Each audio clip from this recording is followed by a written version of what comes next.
Every single one of us has enormous, untapped reserves of creativity which we habitually fail to use. And the purpose of this session is to explain to you some of the aspects of your own creativity and show you how to get far, far more out of yourself.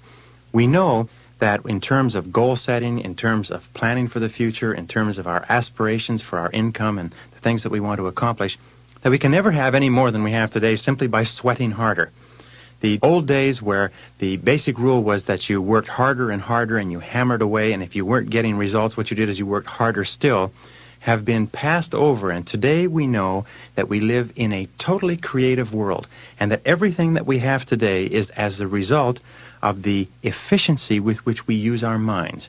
We mentioned this before, and that everything that we have tomorrow is going to be as a result of how we use our creative capacity.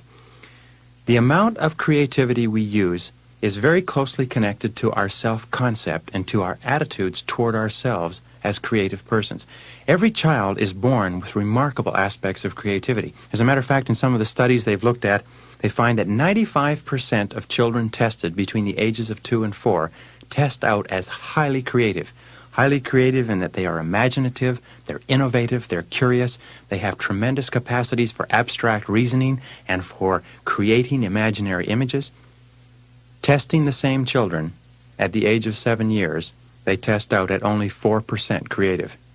In the period between the early years and age 7, children are continually discouraged over and over again from being creative and innovative and letting their imaginations run rampant.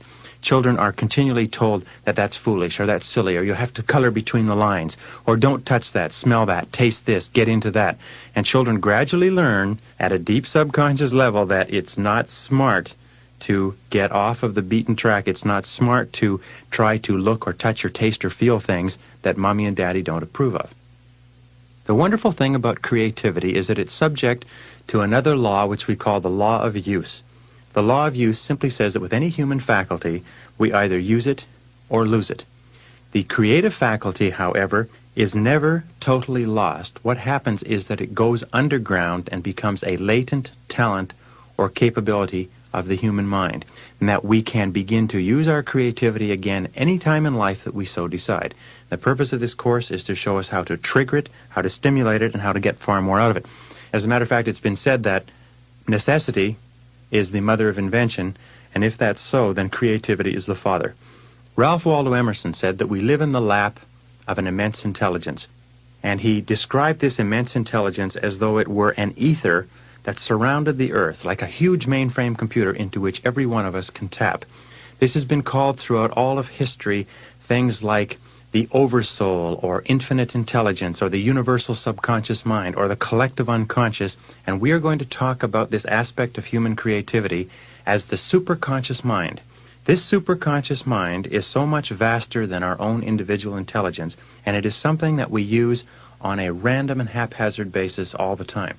If you've ever had the experience of being working on a problem or trying to achieve a goal or being wrestling with some dilemma, and as you're walking along or driving along, an idea shoots into your mind like a bolt and it's a perfect idea?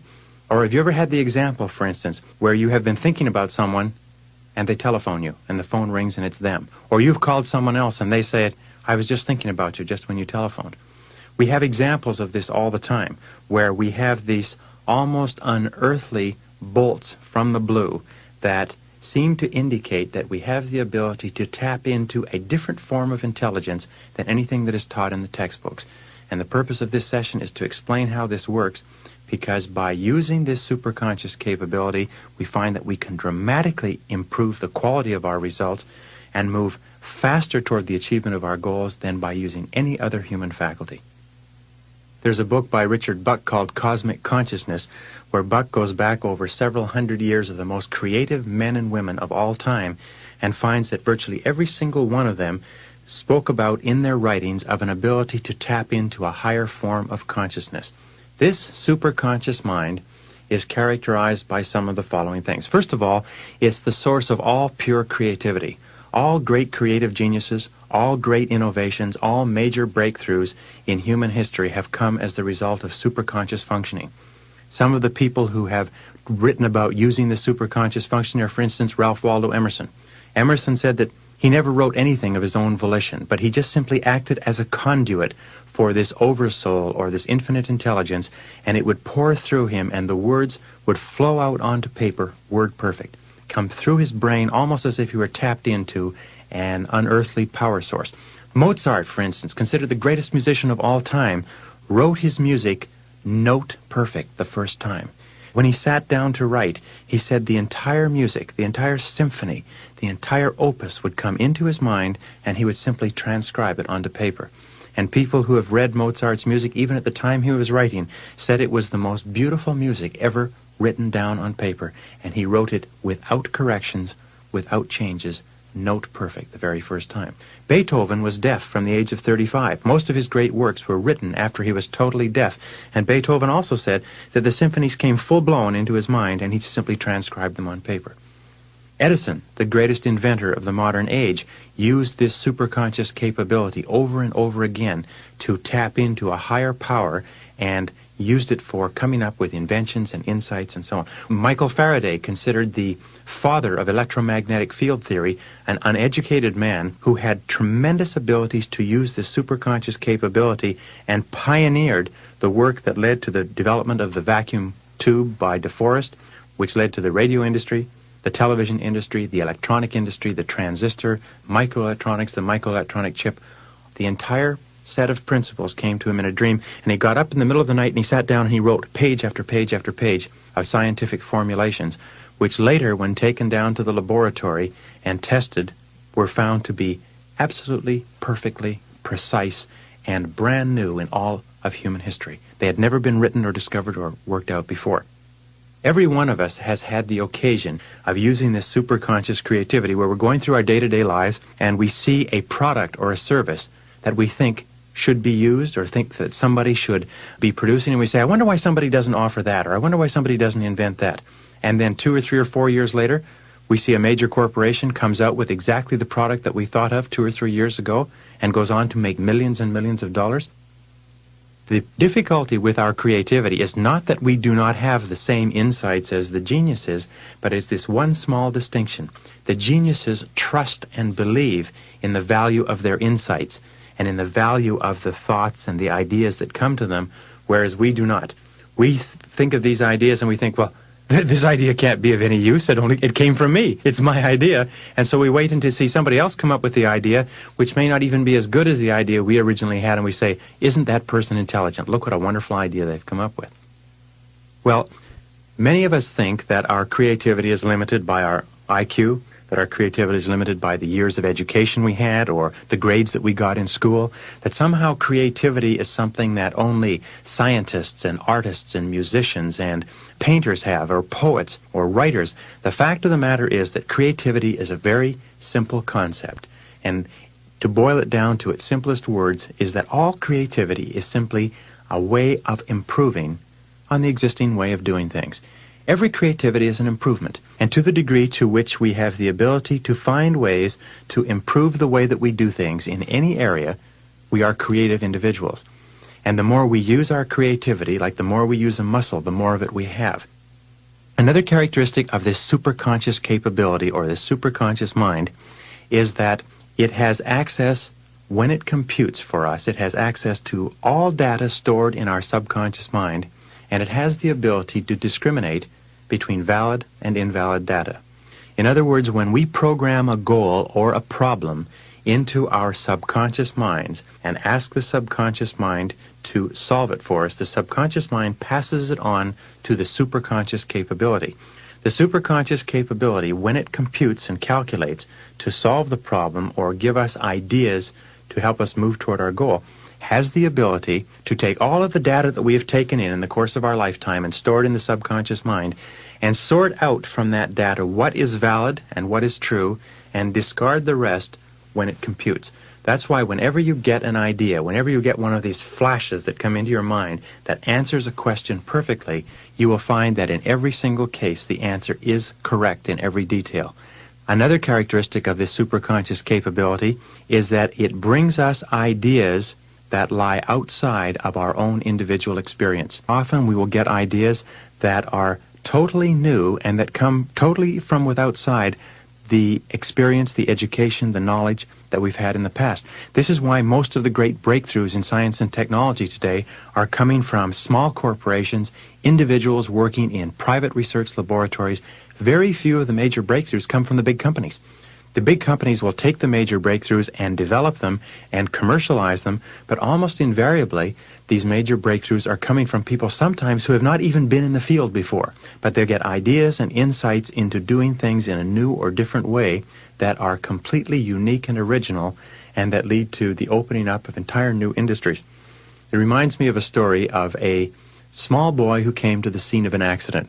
The police had cordoned off the road and a bridge where a truck driving at 40 or 50 miles an hour had tried to drive under the bridge and become stuck underneath the bridge.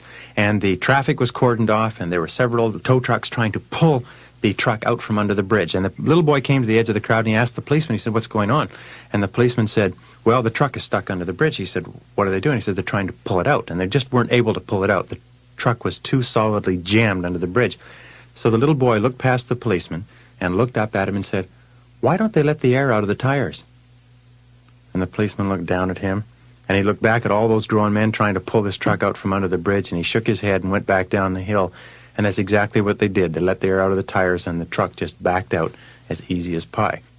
The little boy had the ability to see things from a different perspective, and every single one of us has that capability. The superconscious mind is the source of all creativity, all intuition, all flashes of insight, all hunches. The superconscious mind is the source of inspiration and motivation and the ability to see things in a brand new way. The superconscious mind is the source of new ideas that help us move toward goal attainment. And the superconscious mind is available to each one of us like a power source that we can plug into simply by finding the plug. Another characteristic of the superconscious mind is that it functions on a non-conscious level 24 hours per day.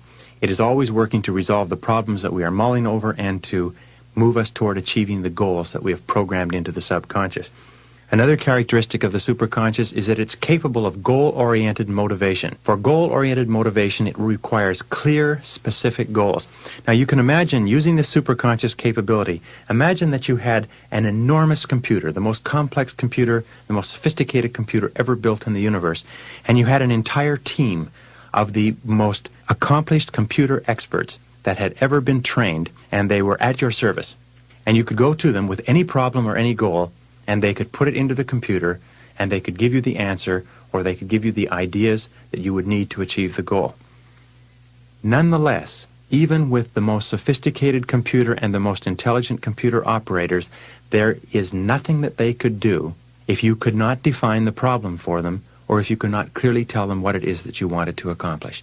This is why we talked before about how important it is to have a very clear, specific idea of the goals that we want to accomplish.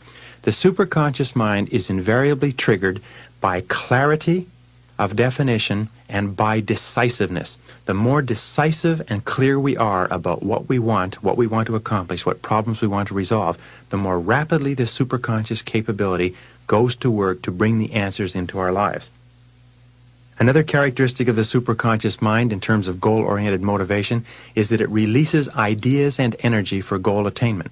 If ever you've had the experience of working on something that you were really excited about, that you were really emotionally involved in, something that you really wanted, or something that really inspired you, you will remember that at that point you seem to have a continuous flow of ideas and energy. You seem to be bubbling with energy. Sometimes you could go on only 4 or 5 hours sleep a night. Sometimes your mind would just crackle with ideas, and you had this feeling of continuous excitement, like sometimes you could barely sleep. This is an example of superconscious energy. It releases free energy from the atmosphere and makes it available to us to enable us to move toward goal attainment.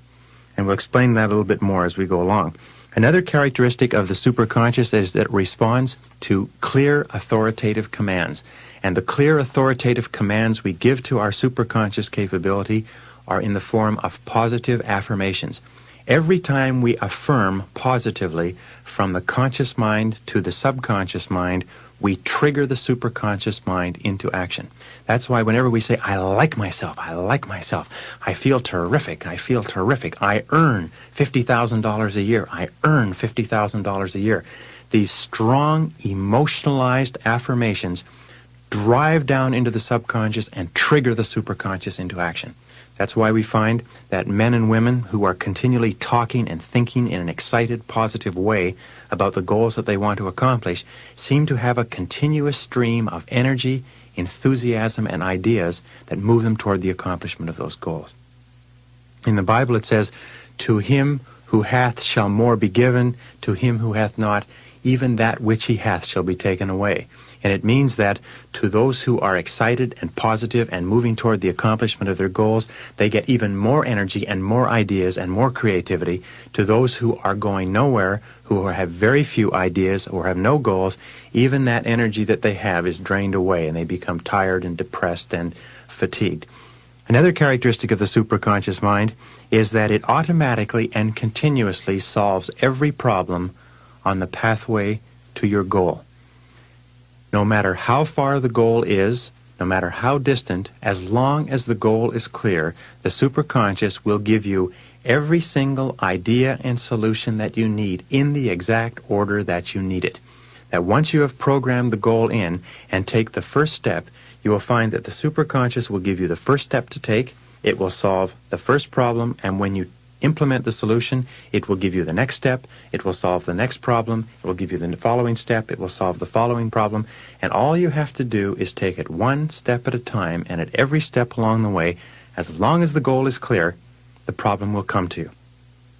Another characteristic of the superconscious is that it operates best in a spirit of faith and acceptance, which means that the harder you don't try, the more rapidly the superconscious brings you the ideas and the solutions that you require to achieve the goals that you've programmed into the subconscious. In all creative work, mental effort defeats itself.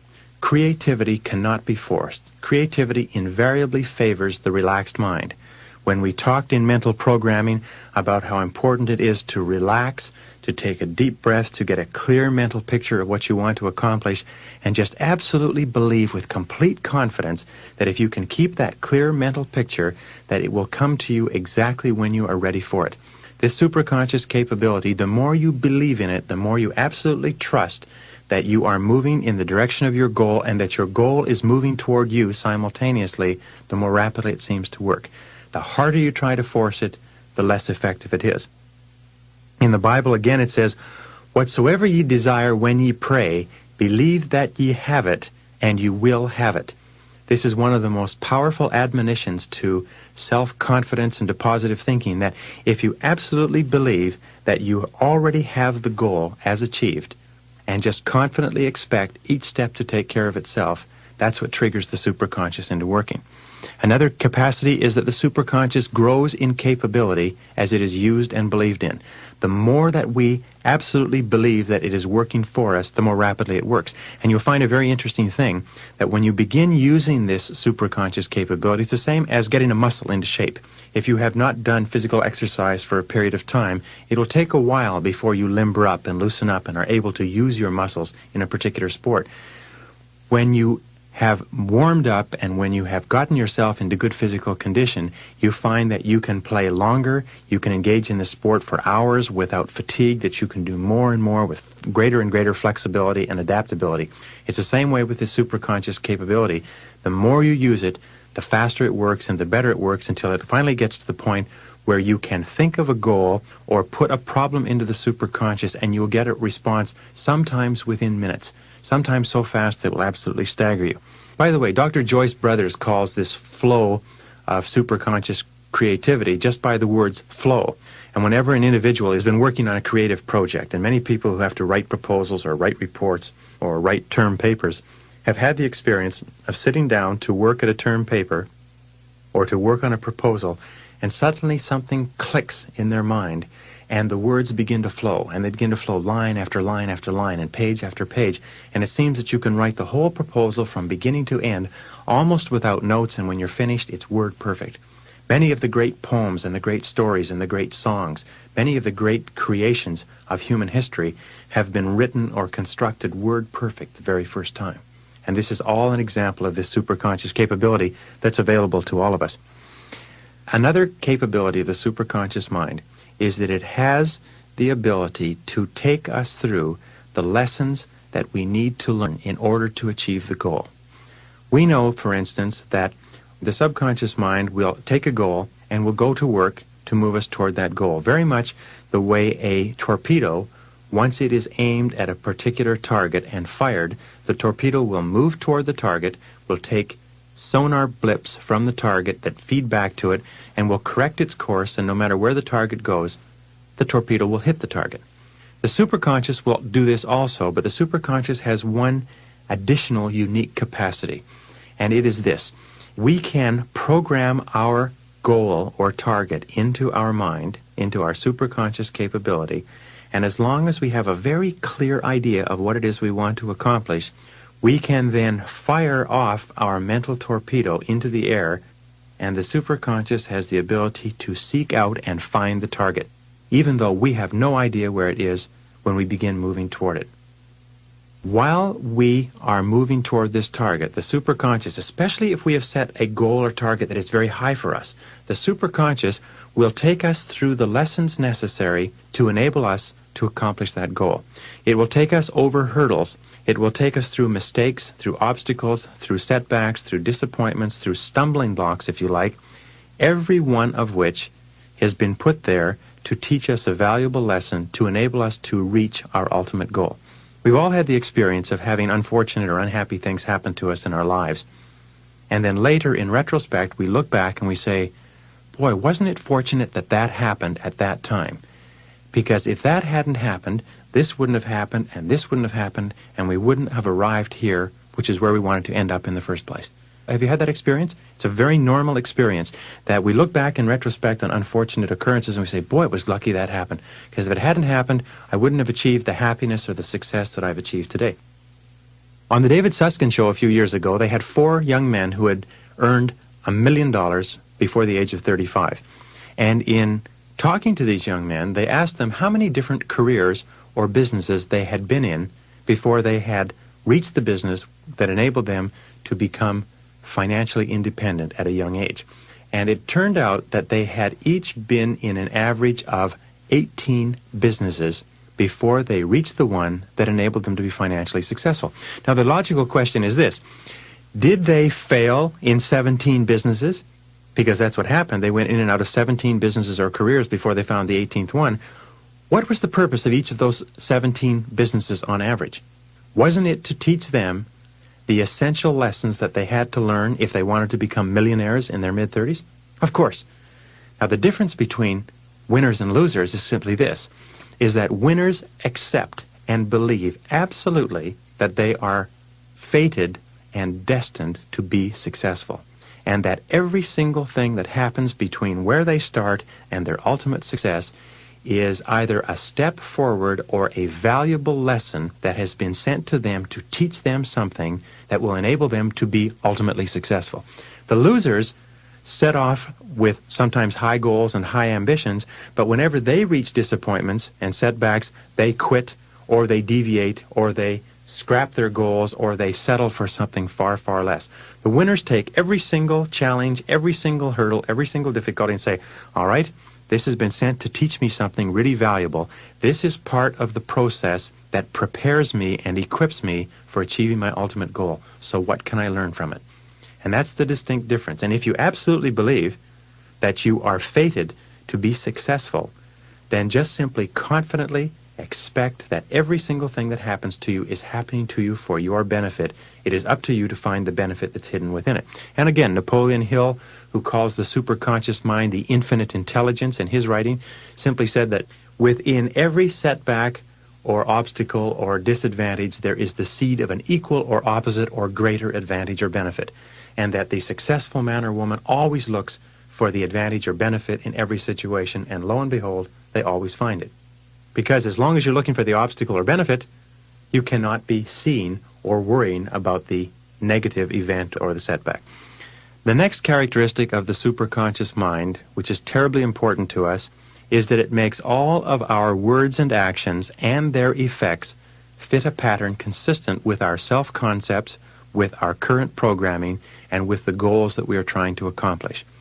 What this means is that when we have a very clear idea of what it is that we want to achieve, especially in a social or a business situation, the superconscious mind will make everything that we say and everything that we do exactly appropriate to what we're trying to accomplish. Flip Wilson used to say that when you're hot, and when you're not, you're not. And we've all had the experience of being in a situation where we simply couldn't say or do the wrong thing. It seemed that everything that came out of our mouth or everything that we did was exactly right for the situation. And it felt perfect, and it flowed naturally, and it was all in complete harmony with the goal or the objective that we wished to attain. We've all had that experience. Psychologists who have great difficulty dealing with this idea of superconscious creativity because it cannot be duplicated in the laboratory have two expressions for it. One is called serendipity. Serendipity is considered to be the ability to find happy events, to go through life and find series of happy coincidences that occur to one. And another expression that they use is what is called synchronicity, when several events conspire together, seemingly totally unrelated, and yet when they meet together, they form a pattern or bring us the result or a solution that we were looking for. And we've all had the occasion where a whole series of things seem to conspire together into a happy coincidence, where a series of events conspire together to bring us the goal, to bring us the solution, to bring us the thing that we were looking for. This synchronicity or serendipitous series of events is simply another functioning of the superconscious mind. Another factor in superconscious functioning is that the superconscious mind functions best under two conditions. It functions best when the conscious mind is working with 100% concentration on solving the problem or achieving the goal. Very often when we are totally concentrated on accomplishing one specific important thing, the ideas that we need will flash into our minds. The other time that the superconscious mind works is when the conscious mind is completely elsewhere, when we are thinking of something else totally separate and apart from the problem or the goal that we're working on. Very often we'll be driving along or going for a walk or listening to a piece of music, or even in the middle of a conversation, the idea or the answer that we have been searching for will shoot into our mind with crystal clarity. The superconscious mind does not function when we are mulling over our problems or our goals. The superconscious mind only works when we are concentrating totally or when we're not thinking about it at all. So it is a very good idea to try both on every problem, to try both on every goal, and I'll give you some methods to do that in a couple of minutes. The superconscious mind also contains all monitor circuits, which means that we can use the superconscious for pre-programming. Many people have the ability to wake up in the morning without an alarm clock. This is an ability that everybody has. They can program their mind to wake up within 1 minute of a particular time, whether it's in a pitch black room, whether they've gone to bed early or late, whether they have crossed time zones, and every single time their mind goes off like a little alarm clock and wakes them at exactly the precise moment that they've programmed into it. As a matter of fact, nobody needs alarm clocks. The only reason we use alarm clocks is because we doubt this superconscious capability. Has anybody ever wondered why this works? Thousands of people don't use alarm clocks, but they very seldom sit down and say, well, why is this?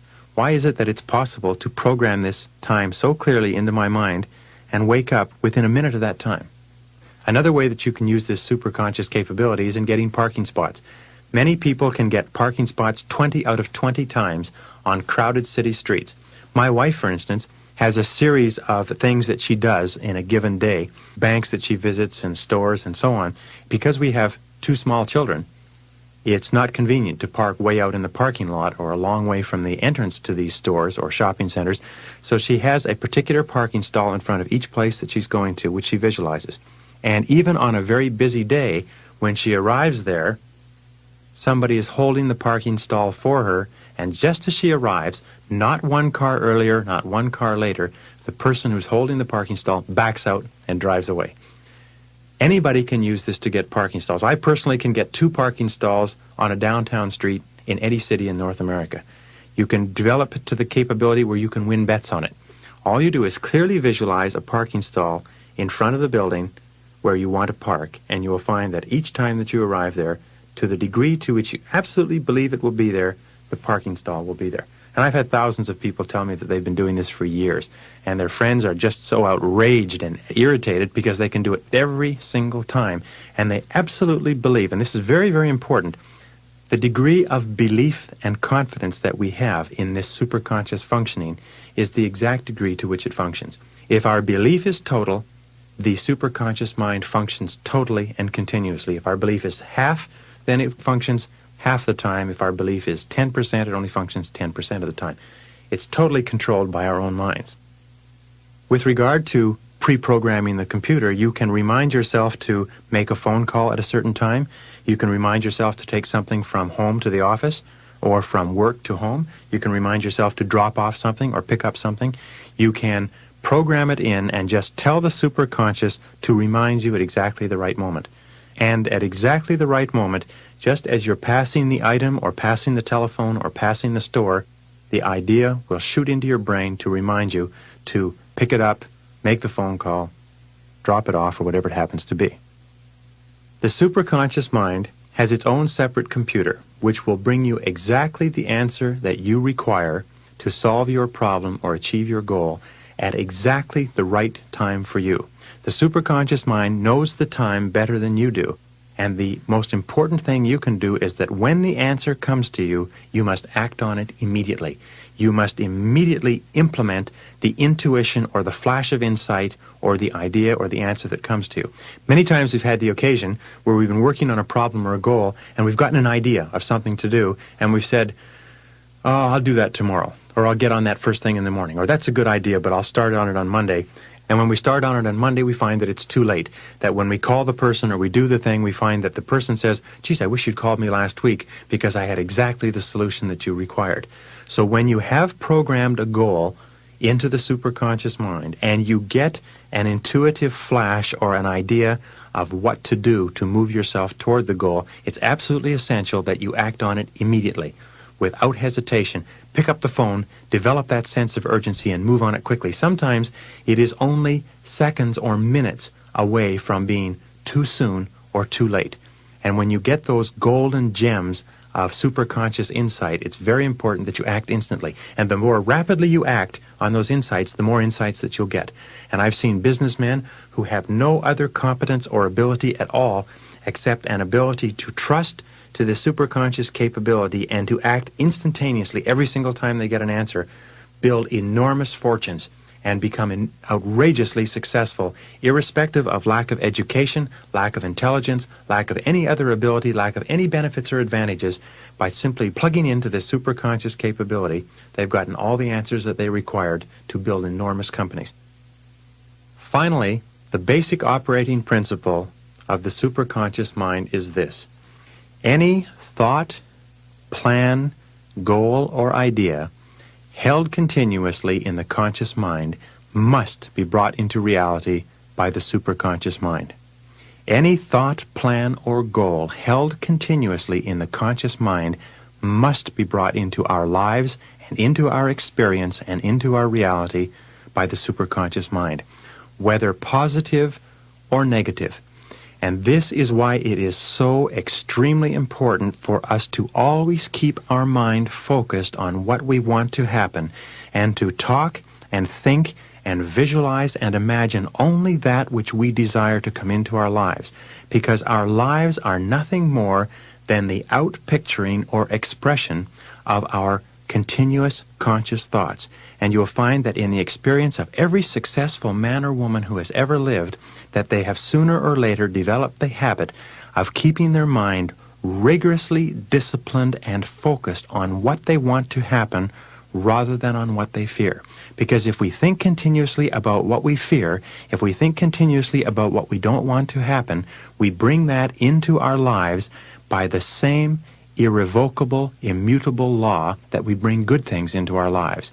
So we must consciously and deliberately and systematically exclude all thoughts from our conscious mind that we do not want to bring into our reality. We must not talk about the things we fear. We must not think about them. We must not write about them. We must not dwell upon them or read about them.